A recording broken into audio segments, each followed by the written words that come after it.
Okay, we're going to continue on with the show. And the moderator for the next session is Shekhar Kirani. He's a partner at Accel. And to tell you how small this world is, as you know, I live in San Francisco. Shekhar lives in India. And a mutual friend of ours, a couple of years ago, introduces us. And that very afternoon, I'm flying from San Francisco to India. And at the same time, I meet this guy called Shekhar at the airport. And we fly back 16 hours to Dubai.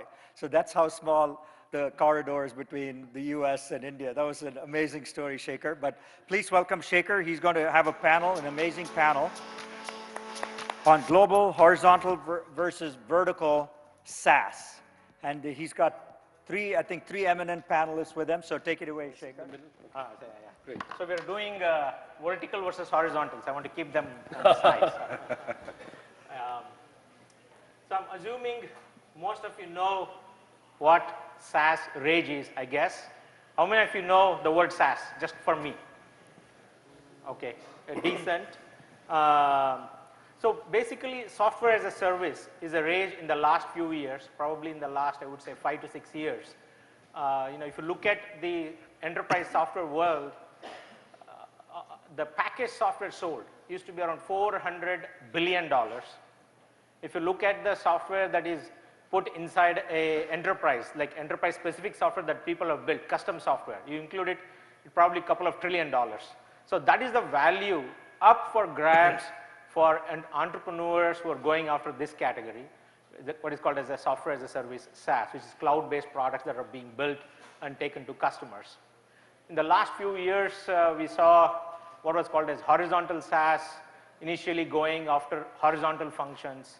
Then in the last 2-3 years, we're starting to see excellent vertical SaaS. And I thought in this panel, we bring the best 2 representatives in the country, Nishant from Freshdesk and Sudheer from Zenoti. Both are exemplifying that category and have an interesting discussion for next 30 minutes or so. Okay, so Nishant, a quick intro. So I'm the COO of Freshdesk. I hope most of you have at least come across us.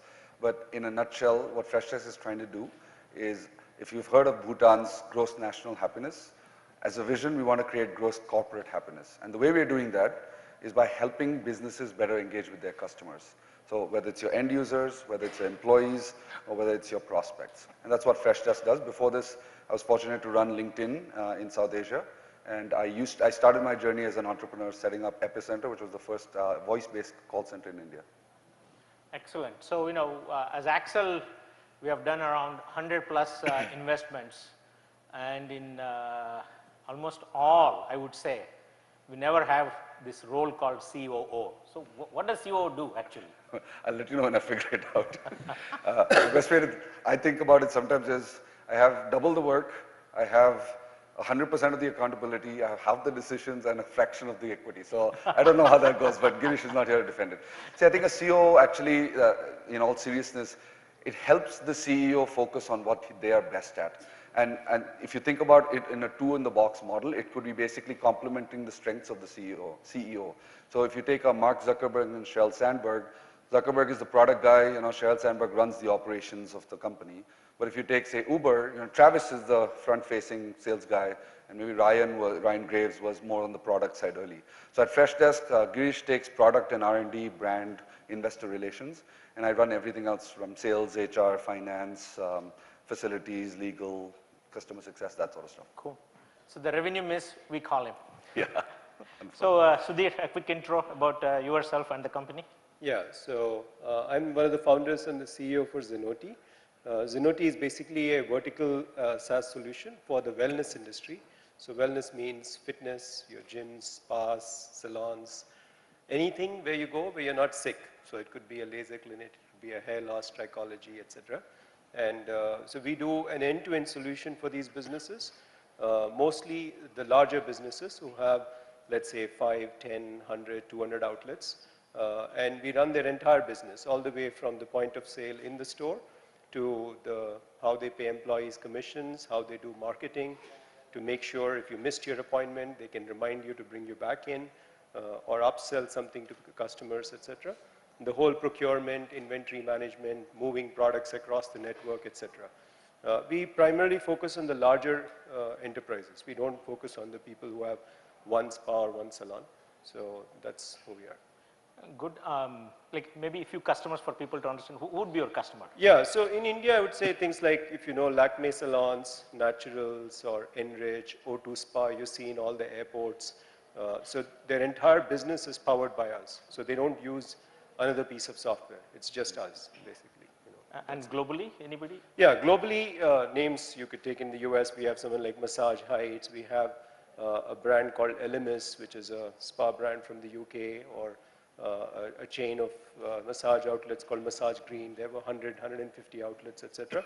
And even whether it's Southeast Asia or you go to Middle East, we focus on the top tier brands wherever we enter first, kind of stuff, because they find it most relevant what we do, basically.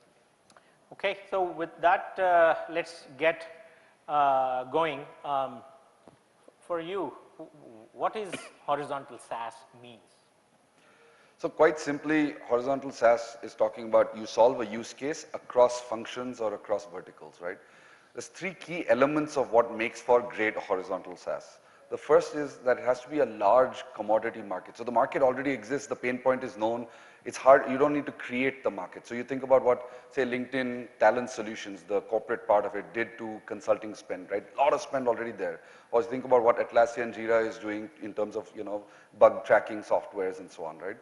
So that's the first. The market should already exist. It should be a commodity market.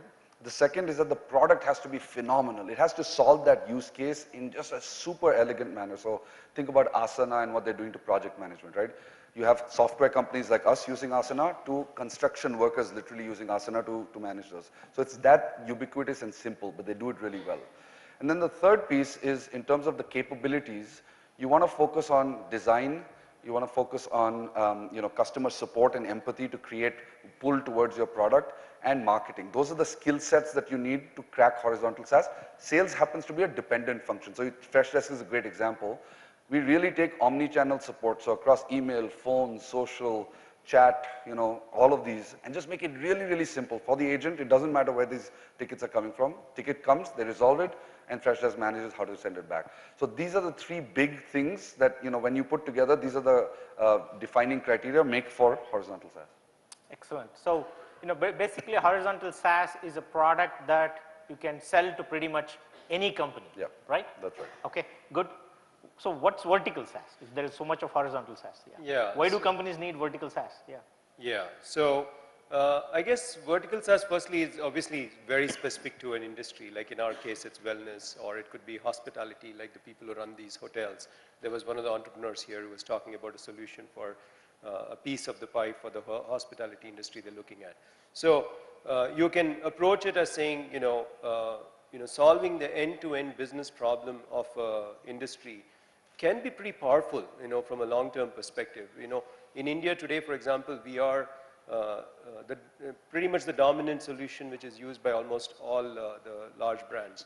It puts us in a very unique situation where we can tell you more about this industry than anyone else can, possibly, you know. So, so the vertical SaaS can have significant impact, but it doesn't need to be that you're only focused on solving the entire problem, but you could pick like RateGain as a vertical SaaS solution, which does a great job of helping business hotels, you know, to say, how do I increase my rate by using all these online properties? Or nowadays you have Zomato and all the Swiggies.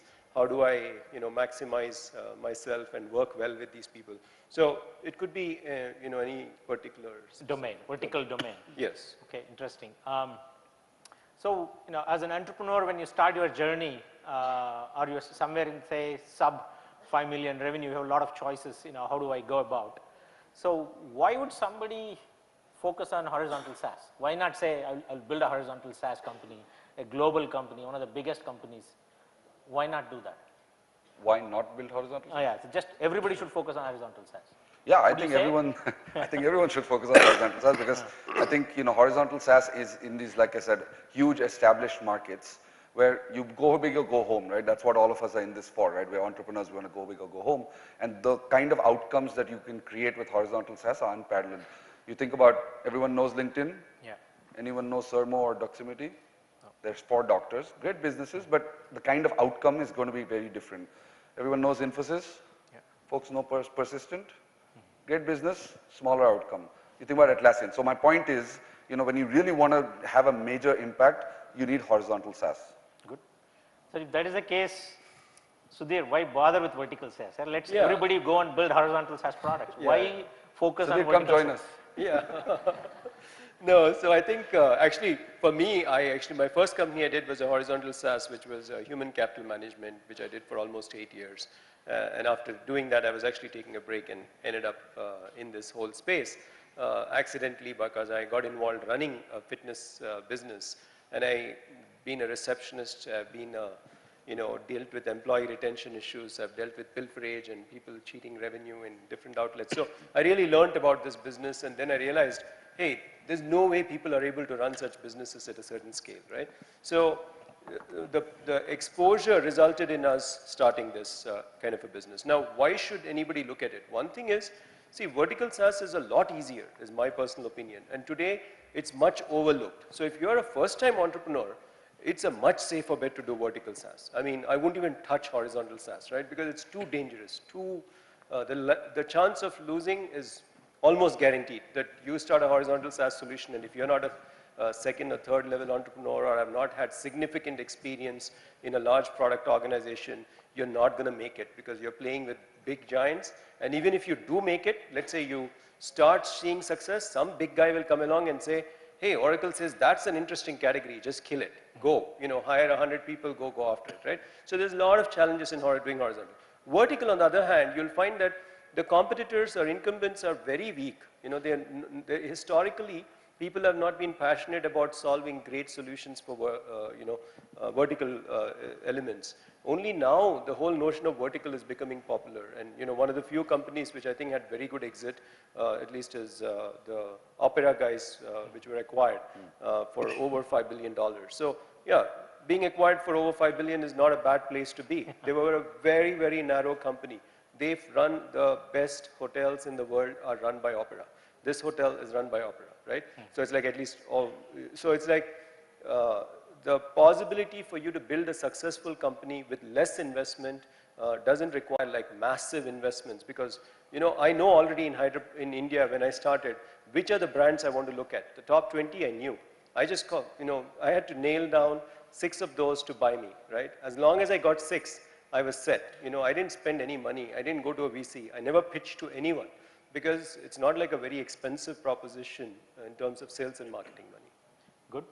So, interesting thing. So, as an entrepreneur, when somebody shows up and says, should I go horizontal, vertical, I want to conquer the world, what would be a good characteristics in your point to say either the category or the entrepreneur themselves to say, let me go and take on a big category? So you think, are you saying should we, how to choose horizontal versus vertical? As an entrepreneur, like what would you advise an entrepreneur comes up to you and says, I want to solve like Zenoti style, and you say, sure. What makes that person, what should be the characteristics? So maybe I'll talk about the characteristics of the person and then the choice itself, right? So I think the characteristics of the person, like if you think about the classic behaviors as I was talking earlier, a person who really understands the product and is able to create like really simple, awesome products. I think, horizontal SaaS is a more interesting, again, it doesn't have to be solved world peace in one shot, right? Take a aspect of customer support and really nail that use case and then broaden from there. So I think, you would then, if you are so inclined, then you would go there. If you have deep domain expertise, I think vertical SaaS is a great place to start because you already have in-house knowledge, you understand that, maybe you have networks and stuff that you can leverage, and then at some point, hopefully you can start vertical and then horizontalize afterwards. I think in terms of the choice of, or maybe you want to ask that question separately? Yeah, but let's continue on. So tell me. Okay. So, I mean, in terms of sort of how do you choose horizontal, like what is the factors there, right? So I think the main thing is to find like this big commodity market, right? A player that's there already existing. And then, generally because they're older, their products have been out of life already in terms of UI, in terms of functionality, they're very clunky. People are looking for change, but the market already exists, the spend already exists. So you know that you're not spending time creating the market, you're just saying, okay, why Freshdesk? You're not saying, hey, you should do customer support or CRM, right, as an example. So that's how you choose when you think vertical, when you think horizontal, you say, this is my target, this company, and then you go after that. So if you're saying basically whenever I'm starting a startup, I should be able to name large, slow-moving players in that category. Yes. Then you say there's a good candidate for me to build a horizontal product. At least I have a target to go and kill. At least you have a target to go kill, which is going to be slower than you, and actually you can make it there. And you can unlock opportunity because the market is so big in terms of number of customers and spend, that even if you start small, you can start getting traction. But as an entrepreneur, what do you need the skills? What type of skills you need? So like I said, I think product chops, being able to kind of, really do design seamlessly, because then, if you think about horizontal, the discovery is already happening online, right? Basically, because it's a market and I'm tired of this software, I'm saying, okay, can you give me a better customer support solution? So the discovery is there. If you give me a free trial tool, that's how Freshdesk has grown, right? Saying, oh, awesome, this customer support is so easy to use. Let me actually use this. And when that happens, then, then the sales side gets taken care of, yeah. What about vertical? Why would somebody choose, when is a good time? Yeah, so one is definitely as you said, domain expertise, right? My strong recommendation would be that someone who wants to start a vertical, they should have actually worked in the industry. If you haven't, go work in a hotel or work in a restaurant or whatever it is. It so happened that I actually did work for 1.5 years, so that helped me a lot. So real deep domain knowledge is very important in my opinion. And why pick an industry? I would say, maybe taking some examples is a good way. Just this morning I was thinking, this event I've come here, I've not attended many events honestly because we've been very heads down with our company. And I could have used this time a lot better to network with people, but there was no solution on my app or my phone to easily find network, connect with people, do stuff. I mean, so much money got spent in this event, but if you think about it, the software solution for the whole event management space is probably a lot left to be desired in that arena, So that's kind of a very vertical thing, saying, can we build one and do it, right? That itself is probably, probably $50 to $60 billion industry I can think of. Yeah. It's like just nail event industry where effectiveness of the meetings and conferences, because we're all here to meet as many people and exchange as many ideas. As one vertical, even though everybody has got a phone, still desirable to find a product. Yep. But is there a company that you can target here? Is there a company? It's very hard. So what I see is in the vertical, yes. You have to be some sort of moving ahead. If there is already an established player, it's much harder. Would you agree? Or? Yes, it is very hard. So if you have an established person and trying to challenge them is very, very challenging because businesses don't move. See, adopting a Freshdesk is like you buy it put your credit card in, you're online, and maybe in a day you're up and running.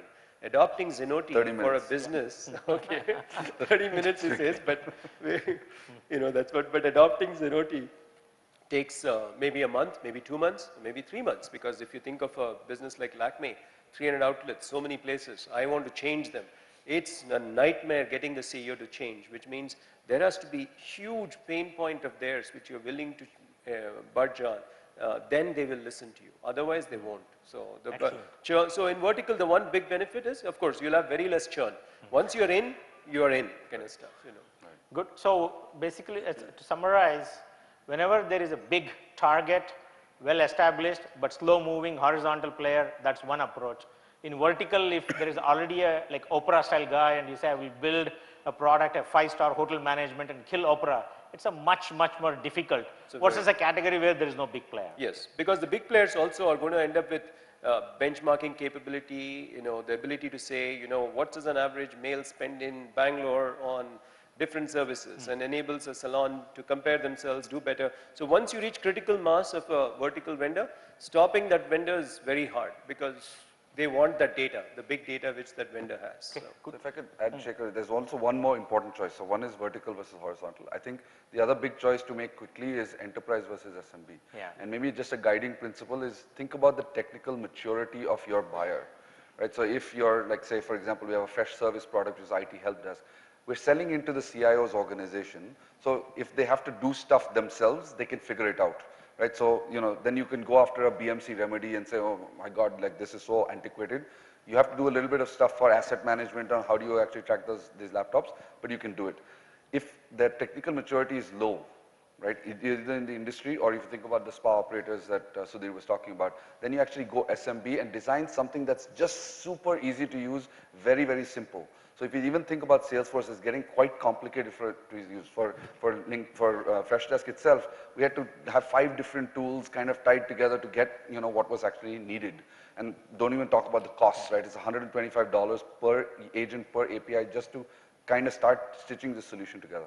So we said, okay, fresh sales, simple for an SMB. You want to do CRM, you want to do email, you want to do campaign management, you want to do website tracking, you want to do lead scoring, all of that, one simple tool, you don't have to do anything, everything's integrated. So then you choose an SMB-based product. So I think that is an important distinction as well. So you are saying if there is a sophisticated buyer, your product has to be a lot more sophisticated. And if it is a slightly less sophisticated, you like, especially a salesperson or a CIO. Your expectation of the buyer to do stuff on behalf of your product or this thing needs to be low or high. Yeah, good point. So just to quickly come up with few examples, what would be few ideas? Now you have been on a couple of horizontal plays now. What would be your few recommendations or ideas where you are excited, saying that there's still room for building large global SaaS play from India? Yeah, there's tons of room. I think even SaaS is just scratching the surface. Correct. Only about 20-30% of overall software is SaaS today. I think you think about sales and CRM, I think that's a space ready for disruption. Salesforce has done a great job, but they're already kind of getting bloated. But there's aspects of analytics and that sort of stuff that I think can be disrupted. HR, space that really needs solutions to actually work effectively. So think about, in particular, employee engagement, not the sourcing part. LinkedIn has solved the sourcing part, don't go after that, but like employee engagement, things like collaboration, communication, those are open areas. You think about, I don't know, even logistics, right? Like what TradeGecko is doing, just centralized inventory management, irrespective of which platform you're going off. So any space that you take, these are big spaces, there's a lot of spend in the spaces. I think they're ready for disruption completely. Marketing, automation, again, focus on the analytics, focus on the social sentiment side of things. There's no good solutions out there right now. Good. So still a lot of room to build things. Absolutely. What about any few ideas on vertical where you think from here we could build something? Yeah, I think there's a lot of ideas if you start slicing it out. See, education is one simple one. My kids go to school, but the amount of elegance in engagement between parent, teacher, student, the whole process in the cloud, managed beautifully, not there really. There's a lot of gaps in how it can be addressed, and you can pick every almost car service stations or most of the car service stations in US runs on desktop software. Yeah, they up run for on grabs, probably a couple of $1 billion. Yes. Yeah. So again, making it beautiful and elegant on how to run such a service station, how you make an appointment, how you drop off, you pay for it. You don't even wait there. You just pick up your car, you go. Review management, car service stations is such a hassle. People get ripped off all the time, in these places. But good software can fix those consumer issues, etc. So, Sudheer, just quickly, if I'm starting a vertical, how should the team go about building initial success? Yeah, so I think initial success-wise, of course, there's some amount of once you have the domain knowledge and the ability to build the product, if you can get past that, because there is a little bit more meatiness in product that needs to get done. Maybe the design doesn't need to be as beautiful and as elegant as Nishant was mentioning in the horizontal world. It has to be decent and reasonable product kind of stuff, not be crappy, because today the standards of product design have improved in general. But the real thing is, as I said, you just need to have 1 or 2 people in the founding team who are very good in selling, right? They need to go out and convince the first 10 people or whatever, because your target market is always clear, and it's always better to go after, make your market narrow. This is one of the most important things I advocate to people. When we started our business, we didn't say we're going after the fitness industry. We said that will be like, or wellness industry, too big, too broad, right? Then we said, no, we only want to focus on spas. There were certain rationales on why spas. Then spas are in hotels, spas are out on the streets, spas are, a lot of different kinds of spas are there. Then we said, no, we want luxury spas. Then we said, no, we want luxury spas which have multiple outlets where the owner or the founder of that business is still at the top. I only want to talk to an organization where the founder is sitting there and it's a luxury spa and it's a chain. And that brought down our target market to be narrow enough where I could say, now I know how to talk to these guys, right? So you can, and the decision will be faster because the founder is there, and if you can show real value, they're going to buy it. and then the rest of the people come. So we have not touched Resorts Plus, even though we are much bigger.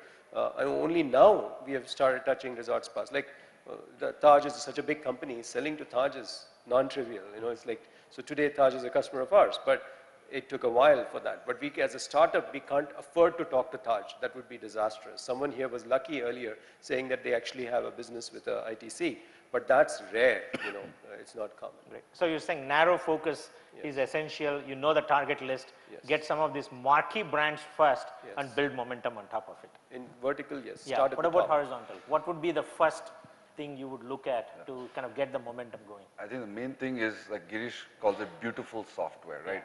Really easy to use, really well done. You know, the engagement is such, the user experience is such, like, I really like this. This is really helping me. I think you need that wow moment for it to happen. So your early focus should be on that, right? How you get, are you getting product testimonials? Don't worry about the revenue yet. Allow for a free product to go out there. Get your customer base talking on your behalf, because the product is your sales machine, if you will. And then, you know, over time, like, your marketing engines will kick in, because again, these are commodity markets, people are searching, it'll drive traffic, product is great, people are signing up, and then your sales can say, hey, you know, can I help you? And, you know, the sales will come, right, as it has for us. So great. You know, if you look at it, look at the valley, say 3 to 4 years back, pretty much everybody is talking about SaaS, you know, horizontal, vertical and all. In the last, I would say 12 months, you know, Valley is distracted. And the Valley is distracted with driverless car, you know, some AI, taking on big industries. For them, SaaS is, you know, too low my pay grade, you know, I don't want to touch that. That is a $1 trillion opportunity for all of us in this room to go after and win and build large companies, because tech is tech, usage is same, most of the understanding is there, it's all in the cloud, sales happens on the cloud. Yes, we need to get few brands, and we need to get the mind and the perception of the company right and positioning right, so that we can build some excellent you know, companies from here that can tackle globally. And in fact, that's what our product conclave is also talking about, right? You know, next 100 billion has to come from product companies going after globally, and SaaS is an excellent avenue to go after. So I don't know whether we have time for a few questions. Yeah. So any quick questions for the from the audience? Yeah. Go ahead. So don't you want to go for driverless cars in Bangalore? Yeah. So you know, I think about it. Is that too much of a distraction? It's an excellent question. See, if I say hard is vertical SaaS, hardest is horizontal SaaS, extraordinarily complicated is the driverless car. So the mindset of the entrepreneurs and the teams that you need to tackle driverless car, you need to understand that capability, and you're competing with world's best. So as an entrepreneur, your job is to reduce risk, increase odds of success on a daily basis. When you look at it, if you can hit it, that is like a really, really big outcome. I agree with you. And we have seen few really, you know, pioneering work happening in Bangalore in that category. But it's like I can hand count them. That those are people who are evolved, traveled worldwide, knows Israel ecosystem, know US ecosystem, and so on. Yes, that would be good, but not, you know, some freshers coming out of college and say, I will go and kill driverless car company sitting in Bangalore. That, I think, is what the message is. And I think if you apply those same two levers, right, current spend, this is future spend that as and when it will happen, right? Correct. And the second is in terms of talent pool, again, like the kind of expertise you need is very high. So I would argue maybe even 5 years ago, India as a product destination, probably, you know, we were a great engineering destination, but I think between all of us having, you know, smartphones, apps, I remember Kirani, who, you know, one was the presidents of NASSCOM. He told me India is where adversity meets diversity, and that's where innovation happens. We're all right now having all these apps, we're using it, and we're starting to think like product people because we're using apps. So I think the product talent in India, I would argue, is still far ahead of, you know, the deep technical or research expertise that we need for driverless cars. Yeah, good. Yeah. Somebody there had a Yeah. mic with them. Yeah, go ahead. They already gave a mic to someone. Hi, thank you. Focusing my marketing team just on these AB leads.